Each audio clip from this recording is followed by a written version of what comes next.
have to go to the bathroom. I don't want to miss anything.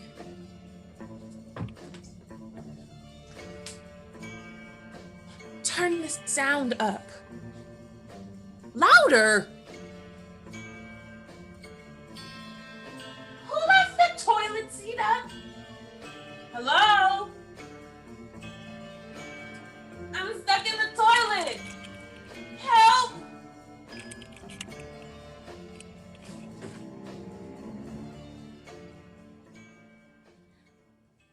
After about 10 minutes, my mother came looking for me. It felt like an eternity. My family never let me live that down. Creature Features was a Friday night show hosted by Bob Wilkins. He would show a variety of horror movies every week. I love scary movies because we used to watch all the classics as a family. I was the youngest of five children. We enjoyed going to the drive in on Saturday nights too. We'd take our own popcorn, and my mother would fill one of those easy pump thermal bottles with hot cocoa.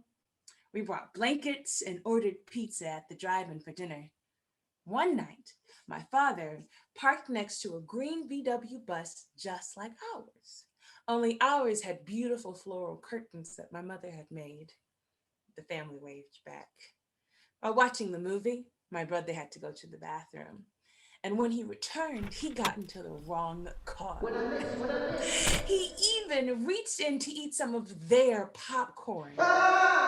He jumped out of their car. Both families laughed so hard. He finally noticed because their family had popcorn from a drive in tub, while ours was in a bowl from home. Not to mention the other family was white. I'm sure they told that story for years, just like us. Yes, I still love scary movies, especially on Halloween. I'm a fan of the Halloween movies with Michael Myers, Friday the 13th, Nightmare on Elm Street, and all the Scream movies. I love the classics and the remakes of Prom Night and Carrie. Oh, and I can't forget the Amityville horror movies. My mother and I would walk to Delar's bookstore in downtown Oakland, and we'd buy books every week.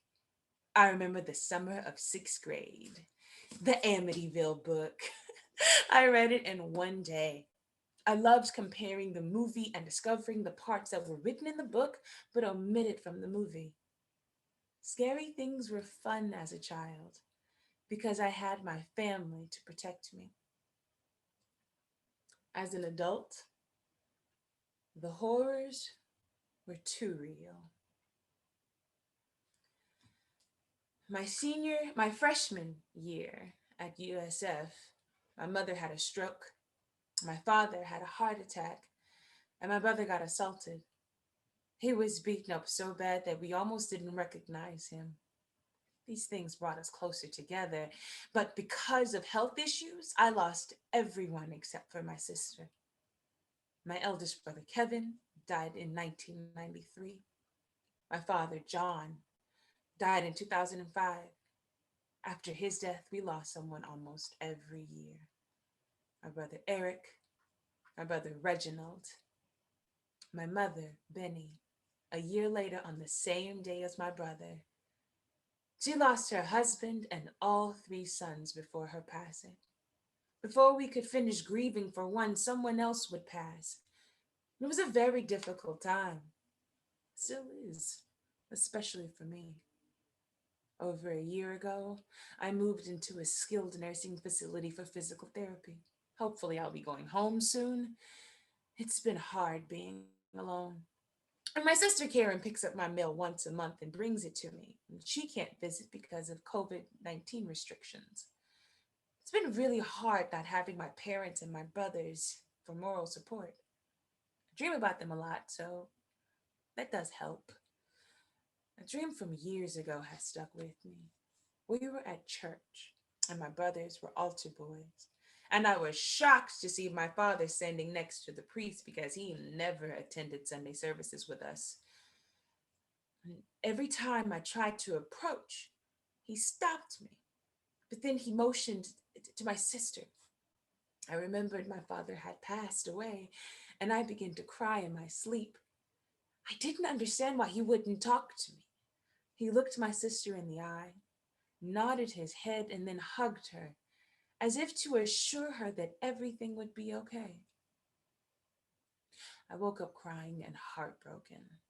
Why wouldn't he? Why would he comfort my sister and not me? This dream bothered me for days until my mom and I went to go visit her. She had an appointment with her doctor. There was a chance she had cancer, and they ran a test.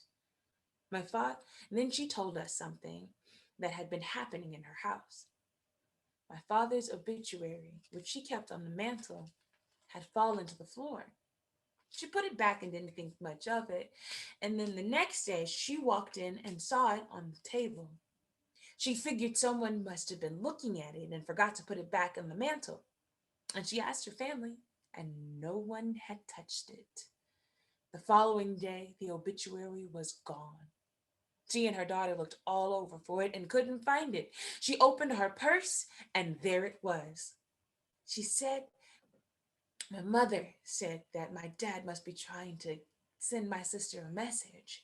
And at that moment, I knew that my father needed to tell my sister not to worry, that everything would be okay with her cancer scare.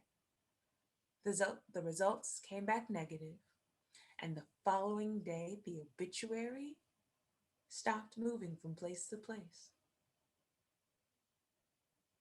Moving obituaries, dreams, through all the scary things, my family is with me.